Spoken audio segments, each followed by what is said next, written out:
अस्सलाम वालेकुम, मैं रशीद तो तुम मेरा यूट्यूब चैनल ले दे पे रशीद व्लॉग। मैं अल्लाह पाक ने उम्मीद रखना ठीक ठाक हो सो और खैर खैरियत नाल हो सो पे जी। में अज जो है ईद को तकरीबन 4-5 दिन रह गए तो अज मैं तो आपको VIP व्लॉग दिखाने वाला है। अज वेदा पिया कराची पूरी घूमे सा तो आपको और कुरंगी कराची कोई फैन मेरे उड़ी में सा ते दाग ची VIP रौनक लग से रौनक मेले हो से हवाई घुलिया घुलिया टड्डियाँ झोड़ बादल हर शय VIP माहौलों से अते वीडियो मेरी पूरी वॉच करनी है क्योंकि वॉच टाइम मेरे को ज़रूरी थी कि मेरे सब्सक्राइबर ज़रूरत क्या नहीं। अल्लाह पाक का शुक्र है तो जल्द तो जल्द अपना मेरा चैनल में कोई रोज़ी के लायक थी ना तो मेरा वीडियो मेहरबानी करो यार पूरी वॉच किया करो।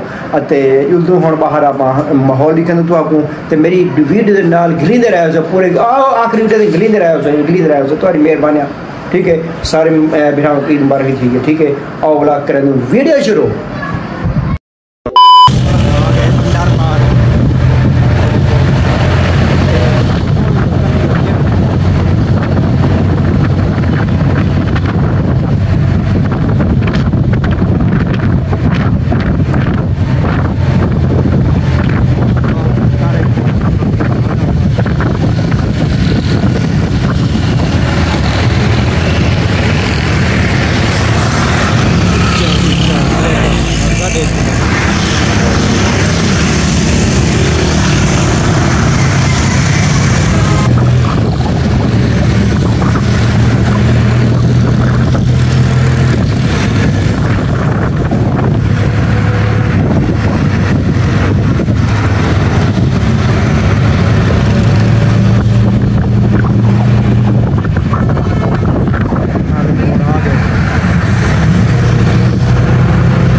हर चौकी से हर मोल से सब के साथ दाने शाने देते आवाम देनी मौसम ये भी बना के ट्रैफिक का वो खड़ी हवा यहां पे ये भोपाल कई छां थी इतना मौसम ये बढ़िया था करीब धूप करीब छां दिया के मौसम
इजाज़त दुआ को देती है लेकिन कमेंट का जरूर करें और जैसे इसका नहीं बन गई घर में बैठ वीडियो खत्म मैं जा चाह।